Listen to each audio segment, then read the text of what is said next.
That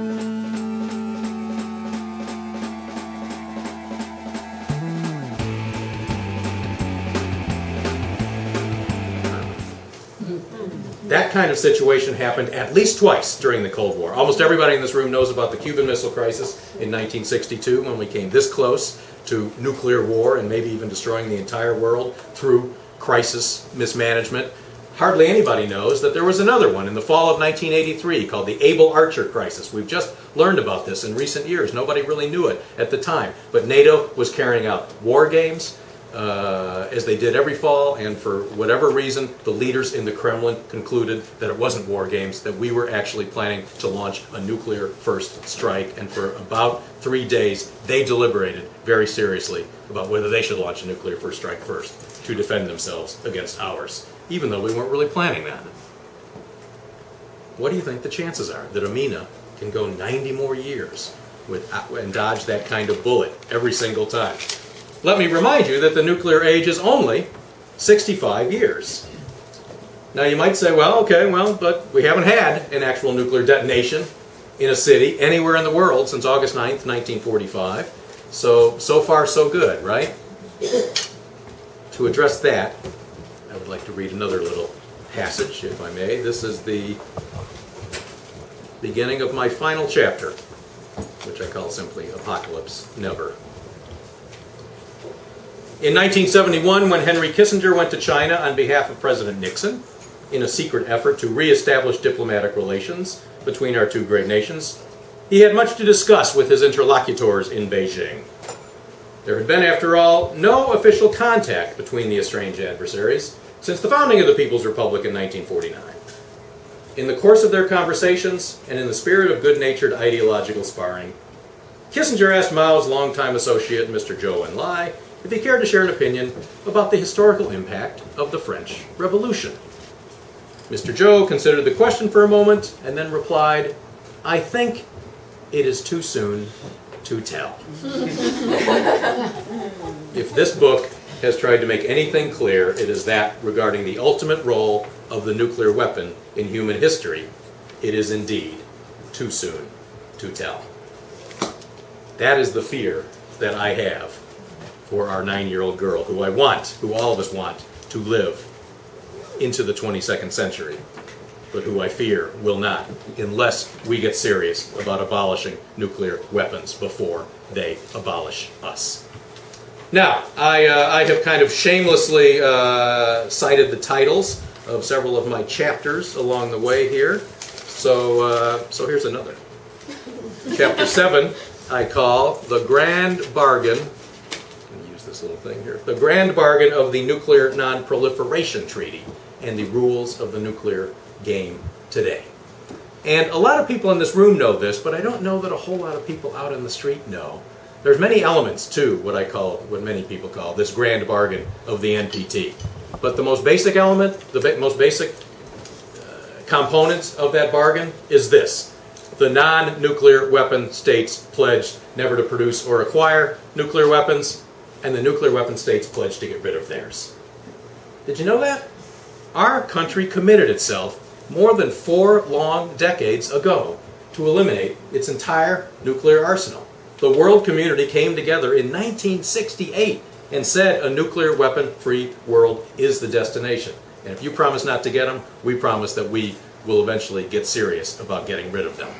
Moreover, the components of Article 6 are very specific. It is not just sort of a vague promise to get rid of nuclear weapons, especially when interpreted in light of the World Court decision that really examined this, the statements that were made at the 95 and 2000, and indeed just last month at the 2010 review conferences of the NPT. These evaluations made clear that Article 6 requires, 1, that the nuclear weapon states launch formal multilateral negotiations directed at abolition. And you know something? That has never happened. There have never been multilateral arms control negotiations on planet Earth. All the arms control negotiations have been bilateral between 2 states. There's been multilateral about the test ban, but that's a different matter. There's never even been negotiations directed at a universal ban on nuclear weapons. Secondly, the NPT requires that those negotiations be brought to a conclusion not that they be dragged out interminably. And 3, the NPT and its interpretations require that what comes out of the end of that process is some kind of strict and effective international control over all things nuclear, some kind of new global governance mechanisms to both attain and maintain abolition, a nuclear weapon-free world. And that, in fact, is the title and the topic of my Chapter 9, which I call The Architecture of a Nuclear Weapon-Free World. A few other authors have begun to tackle that just in recent years. I'm certainly not the only one. But you know what? Barack Obama? Not at all.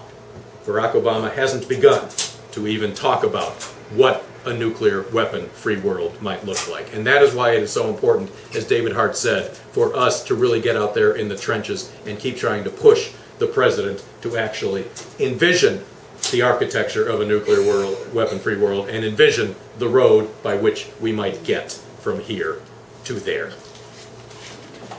Just a couple more things. This may be kind of a obvious question, but does everybody in this room really know what nuclear weapons do? I mean, I'm not sure everybody does, especially younger people who didn't grow up during the Cold War. I think it is fair to say that in very broad measure, nuclear weapons do 2 things. One, they kill an extremely large number of people in an extremely short period of time. 10,000 people, 100,000 people, 1 million people. A nuclear weapon going off in a major city with a large enough yield, as they say, could kill more than 1 million people just like that, in the blink of an eye, the snap of a finger, the single beat of a human heart. They're the only things on planet Earth that are remotely like that. Chemical weapons and biological weapons may someday have that capability, but right now there's nothing like an arsenal like that that we have here in the nuclear age. So you might think, with the age of nuclear weapons, so you might think that that would be bad enough. But unfortunately, nuclear weapons do another thing too. They spew out this horrible, poisonous, toxic thing called radioactivity, which can go hundreds of miles into the air, hundreds of miles in all directions, and rain down on unsuspecting victims like a fine atomic fairy dust sprinkled down upon us all. And as it happens, we have a lot of evidence about that, because even though no atom bombs have gone off in cities since August 9th, 1945, that was the day of Nagasaki, a whole bunch of nuclear testing took place in the 1950s and the 1960s in places like Nevada, in places like Kazakhstan, in places like the Pacific Ocean. And so, I have asked my friend Wendy Couchman, if you can get up off the floor, David Hart's lovely floor there, to read a passage from my book. It's 215, Wendy, can you find it there? This is the testimony of a woman named Lijan Eknilan, who was 8 years old when the Bravo hydrogen bomb test took place in the Pacific Ocean in 1954. And years later, Miss Eknilan told us about the effect that that nuclear detonation had had on her community and indeed on her. Wendy? I was 8 years old at the time of the Bravo test on Bikini in 1954. I woke up with a bright light in my eyes. There was a huge, brilliant light that consumed the sky. Soon after, we heard a big, loud noise and the earth started to sway and sink. A little later, it began to snow in Rongelap. We had heard about snow from the missionaries, but this was the first time we saw white particles fall from the sky. We kids were playing in the powder, but later everyone was sick and we couldn't do anything. My own health has suffered as a result of radiation poisoning. I cannot have children. I have had 7 miscarriages. One was severely deformed. It had only one eye. Many of my friends keep quiet about the strange births they had.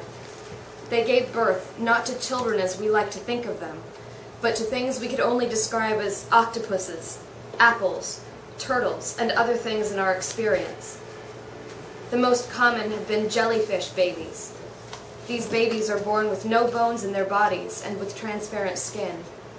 We can see their brains and hearts beating. There are no legs, no arms, no heads, no nothing.